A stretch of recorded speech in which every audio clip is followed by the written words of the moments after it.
Gênesis, capítulo 11, versículo 1 ao capítulo 13, versículo 4.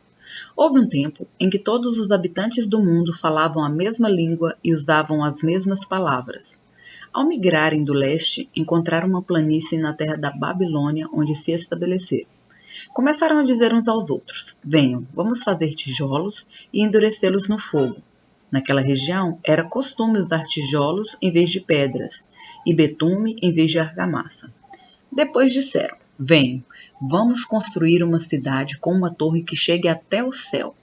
Assim ficaremos famosos e não seremos espalhados pelo mundo. O Senhor, porém, desceu para ver a cidade e a torre que estavam construindo.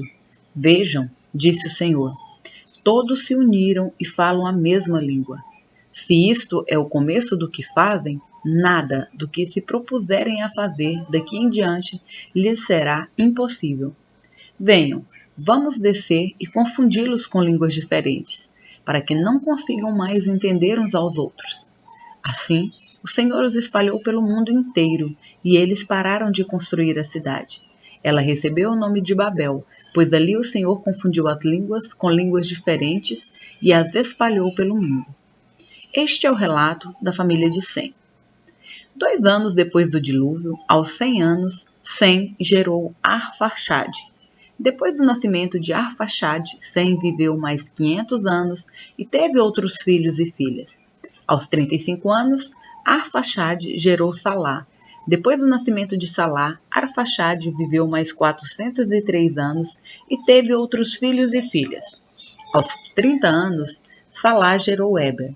Depois do nascimento de Eber, Salá viveu mais 403 anos e teve outros filhos e filhas. Aos 34 anos, Eber gerou Peleg. Depois do nascimento de Peleg, Eber viveu mais 430 anos e teve outros filhos e filhas. Aos 30 anos, Peleg gerou Reu. Depois do nascimento de Reu, Peleg viveu mais 209 anos e teve outros filhos e filhas. Aos 32 anos, Reu gerou Serug. Depois do nascimento de Serug, Reu viveu mais 207 anos e teve outros filhos e filhas. Aos 30 anos, Serug gerou Naor. Depois do nascimento de Naor, Serug viveu mais 200 anos e teve outros filhos e filhas. Aos 29 anos, Naor gerou Terá. Depois do nascimento de Terá, Naor viveu mais 119 anos e teve outros filhos e filhas. Depois que completou 70 anos, Terá gerou Abrão, Naor e Harã. Este é o relato da família de Terá, pai de Abrão, Naor e Harã.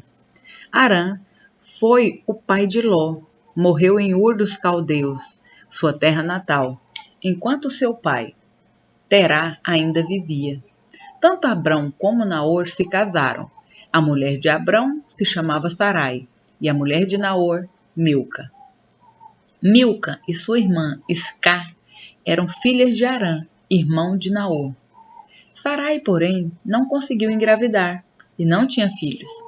Certo dia, Terá tomou seu filho Abrão, sua nora Sarai, mulher de seu filho Abrão, e seu neto Ló, filho de seu filho Harã, e se mudou de Ur dos Caldeus.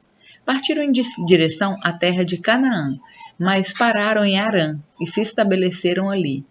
Terá viveu 205 anos e morreu enquanto estava em Harã. O Senhor tinha dito a Abraão: deixe sua terra natal, seus parentes e a família de seu pai, e vai para a terra que eu lhe mostrarei. Farei de você uma grande nação. O abençoarei e o tornarei famoso, e você será uma bênção para outros. Abençoarei os que o abençoarem e amaldiçoarei os que o amaldiçoarem. Por meio de você farei as famílias da terra. Por meio de você todas as famílias da terra serão abençoadas. Então Abrão partiu, como o Senhor havia instruído, e Ló foi com ele. Abrão tinha 75 anos quando saiu de Harã. Tomou sua mulher Sarai, seu sobrinho Ló e todos os seus bens, os rebanhos e os servos que havia agregado à sua casa em Harã, e seguiu para a terra de Canaã. Quando chegaram a Canaã, Abraão atravessou a terra até Siquém, onde acampou junto ao carvalho de Moré. Naquele tempo, os cananeus habitavam a região. Então o Senhor apareceu a Abrão e disse: Darei esta terra a seus descendentes. Abrão construiu um altar ali e o dedicou ao Senhor, que lhe havia aparecido. Dali, Abrão viajou para o sul e acampou na região montanhosa entre Betel a oeste e Ai a leste. Construiu ali mais um altar dedicado ao Senhor e invocou o nome do Senhor. Abrão prosseguiu em sua jornada para o sul, acampando ao longo do caminho em direção ao Neguebe. Naquele tempo, uma fome terrível atingiu a terra de Canaã e Abrão foi obrigado a descer ao Egito, onde viveu como estrangeiro. Aproximando-se da fronteira do Egito, Abrão disse a Sarai, sua mulher: Você é muito bonita. Quando os egípcios a virem, dirão: É mulher dele. Vamos matá-lo para ficarmos com ela. Diga, portanto, que é minha irmã. Eles pouparão minha vida e por sua causa me tratarão bem. De fato, chegando Abrão ao Egito, todos notaram a grande beleza de sua mulher. Quando os oficiais do palácio a viram, falaram maravilhas dela ao faraó e a levaram para o palácio. Por causa de Sarai, o faraó deu muitos presentes a Abrão: ovelhas, bois, jumentos e jumentas, servos e servas e camelos. Mas, por causa de Sarai, mulher de Abrão, o Senhor enviou pragas terríveis sobre o faraó e sobre os membros de sua casa. Por isso, o faraó mandou chamar Abrão e disse: O que você fez comigo? Por que não me disse que era sua mulher? Que ela era sua mulher? Por que disse que era sua irmã e permitiu que eu a tomasse como esposa? Aqui está sua mulher. Tome-a e vá embora daqui.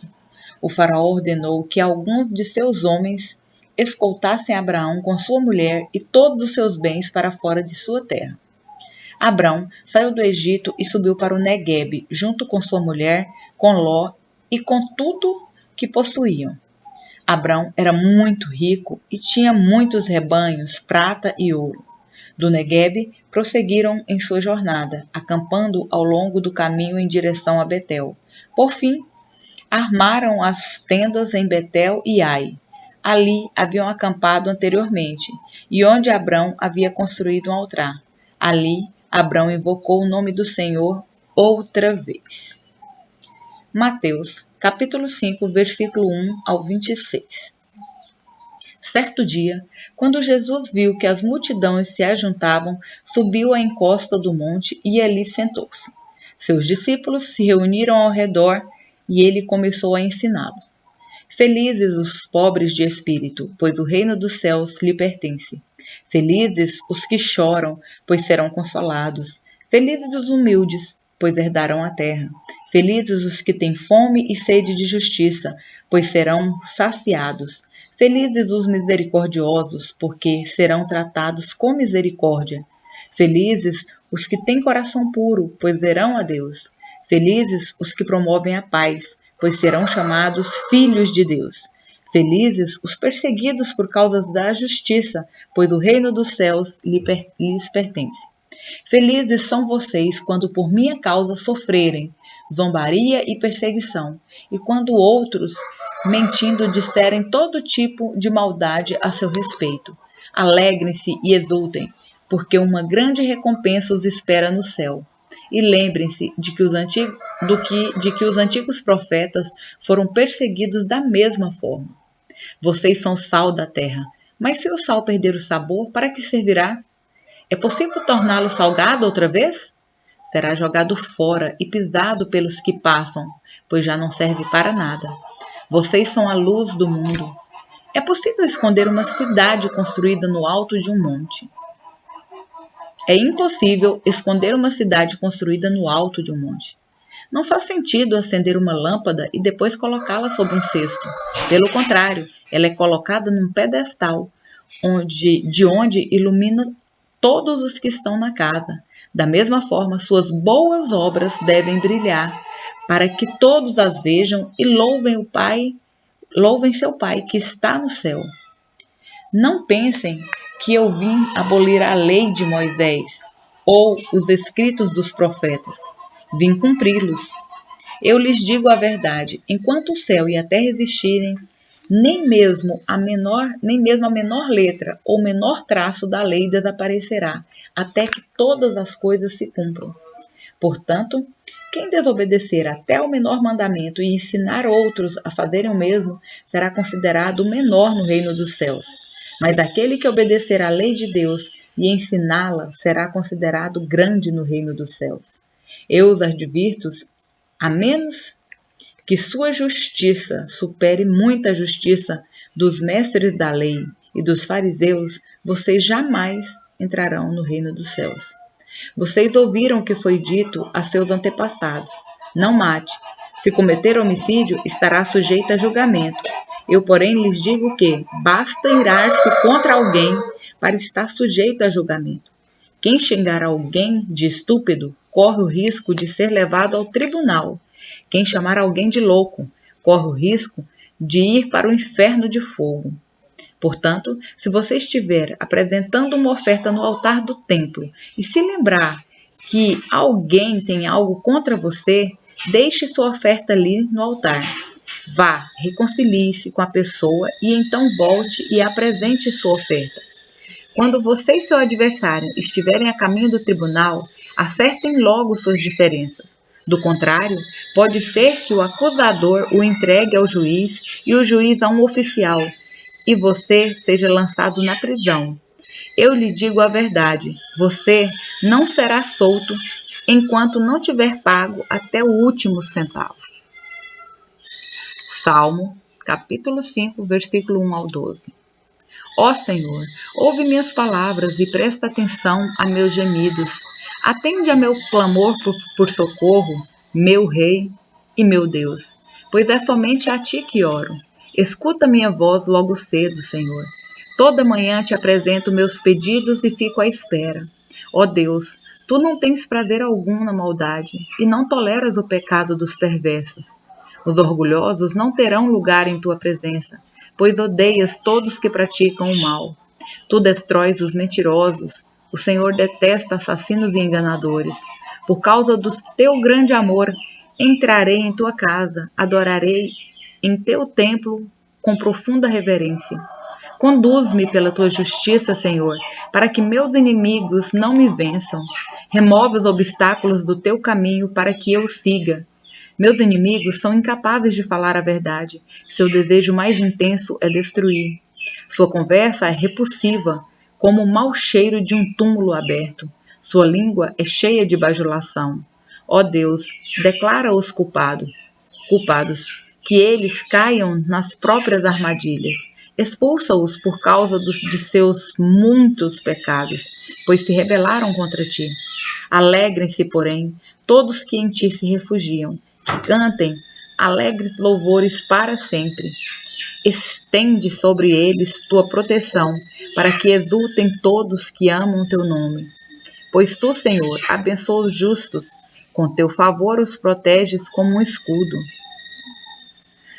Provérbios, capítulo 1, versículos 24 ao 28. Muitas vezes eu os chamei, mas não quiseram vir. Estendi-lhe a mão, mas não me deram atenção. Desprezaram meu conselho e rejeitaram minha repreensão. Por isso, rirei quando estiverem em dificuldades. Zombarei quando estiverem em apuros. Quando a calamidade lhes sobrevier como a tempestade e a desgraça os envolver como o furacão e a angústia e a aflição os dominarem. Quando clamarem por socorro, não responderei.